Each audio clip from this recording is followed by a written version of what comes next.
So the other day I'm sitting here scrolling through Instagram and just looking through all my friends' stories, and I noticed a common trend that everyone seemed to be posting about how the Spotify overlords had come out with their list that shows who you've been listening to throughout the year and how much time you had spent listening to those artists. Now, for my own sake, I wanted to see just what had I been listening to and how long had I been listening to them from. And while I looked through that list, the first thing that I noticed is that list is meant to trigger nostalgia. You see, you're supposed to think, oh my gosh, I remember that time during the year where I listened to that song 72 times straight just to get through a hard day. I think nostalgia can trigger a lot of emotions that can take us back to different points in time. So I wanted to kind of trigger that emotion throughout the early 2000s and see what guitar songs, if any, in an era where guitar is kind of dying in the Billboard Top 100, had transcended its way into pop culture. So I wanted to start at the turn of the century, a brand new millennium. It didn't take me a while. Within the first search page of the Billboard Hot 100 for the year 2000, I found it. His name?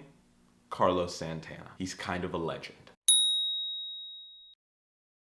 You see, the way I did my research was I wanted to look throughout every single Billboard 100 list, and I wanted to see what guitar songs kind of stuck out. And of course, upon looking at the year 2000, I found that Santana had a song that hit #2 on the end of year Billboard 100 chart. And as a guitar player, I was already proud. I was ready to throw a party in my apartment where no one would show up. But then I looked down one more space on that list, and it was Santana again. He, a primary guitar player in the 2000s, had 2 songs finish in the top 5 of the year-end Billboard 100 list. And just to put that into context, how incredible that is. Do you know how many other artists had 2 songs on the end of your Billboard 100? The answer is 7. Usher in 2004, Lady Gaga in 2009, Katy Perry in 2011, Macklemore in 2013, and don't even get me started on how much I don't like Thrift Shop. Drake in 2016, Justin Bieber in 2016, and Post Malone in 2019. So what made his songs stick out so much in the year 2000? We were kind of coming from the 90s and the age of grunge and alternative rock and all that stuff to the early 2000s where, like I said, guitar music was still relevant, but where we saw hip hop and like more electronic stuff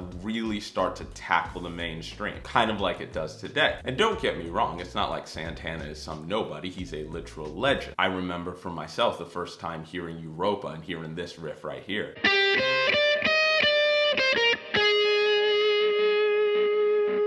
Learned that when I was just learning guitar and being like, oh, that guy, he has sort of the PRS thing going. He has that very unique tone. But why in the early 2000s did he break out the way that he did? And that's because of an album called Supernatural, where he really wanted to mix a lot of his iconic guitar style with kind of like the modern sound of the day, where he recruited a lot of other artists like Eric Clapton and a lot of pop artists like the legendary Rob Thomas from Matchbox 20, who inspired such iconic songs as I'm not crazy, I'm just a little alone, well I know, and then again you'll see a different side. Yeah, that's my Rob Thomas impression. Tell me in the comments what you thought of it. Specifically with this song Smooth, which was the #2 song on the Billboard 100 that we were talking about, he opens with this lick.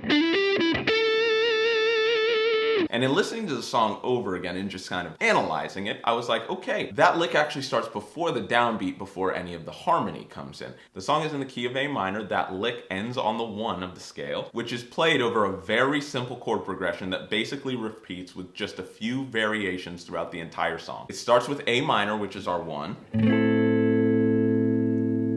Then it goes to this F chord, which is our 6. And then it goes to the 5th degree of our scale, which usually would be E minor. But they go to an A7. Not only that, but it's not a straight beat, it's a swung chord progression, which is what makes you just want to bop your head to it. It's like this. And the E7 continually throughout the song kind of serves as this transition chord where you can go to it and it can add some really nice tension before whatever new section of the song is coming up, whether that be the chorus or solo section. And the reason that our first lick is so important, like I said, is because it ends on that A note. And that A note plays right as the downbeat comes. And the downbeat is when our A minor chord comes. So it's playing the 1 of the chord. It's kind of like an exclamation point coming in, like, you're here now. This is the chord. This is the tone. Our second lick actually starts on our E7 chord that we were talking about. And it goes something like this. Now, some of you might have noticed that I didn't play that lick exactly correct.